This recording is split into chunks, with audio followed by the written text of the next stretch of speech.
Good morning to you, Ellie. Her Majesty the Queen being quoted in many of the papers as being suspected of helping Prince Andrew to pay for this settlement, and perhaps many people would reason in her Platinum Jubilee year this might be a good way to nip it in the bud, as it were. Yes, I'm here at Windsor Palace, Eamon and Isabel, and the Queen will be in that palace somewhere. And there is discussion in the newspapers that she has paid for this settlement. We also know that Prince Andrew has sold his Verbier ski chalet, so that could also be where these funds are coming from. But there will certainly be a sense of relief in the palace that this has come to a close.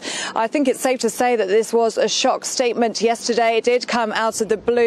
Just last month, Prince Andrew was saying that he wanted a full civil trial. He wanted it in front of a jury, and now we know that a letter was sent to the courthouse in New York yesterday saying that they have settled out of court. So we do know that he's going to make a substantial donation to Miss Giuffre's charity. That sum is undisclosed, but as you just allude to there, Isabel, in the newspapers it does look like it's around the $12 million mark. It's a huge amount of money, but I think there are three significant things to take from that statement. The first is that turnaround that we've just mentioned. The second is the wording, and the third is the impact on the royal families. Let's start with that turnaround. So just a month ago, Prince Andrew was asking for this full civil trial. He was protesting his innocence after Judge Kaplan refused to throw this case out and said it would go to a full civil trial later this year. Then things changed on the 5th of February. That is when the date was set for the deposition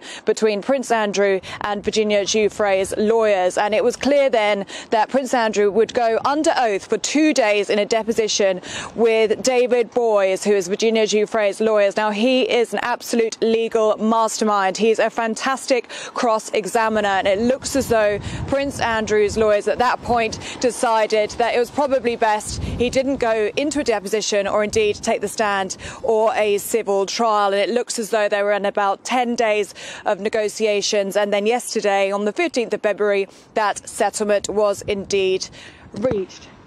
The second thing is the wording of this statement. I know, Isabel, you're just speaking to your previous guest about this. It's not an admission of guilt, but there's no apology there. But he also doesn't take the opportunity to protest his innocence, as we heard in that 2019 Newsnight interview.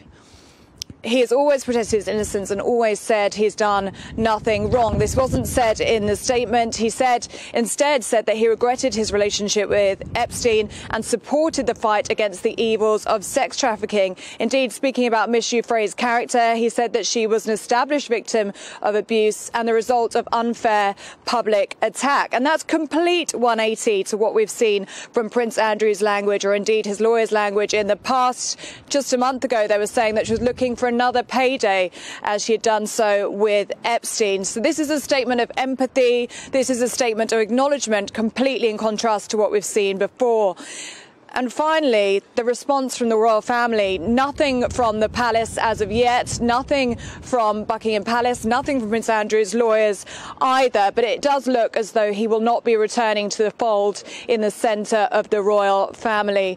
It is the best case scenario for him, really. He could have gone to trial and won. That would have been the best case.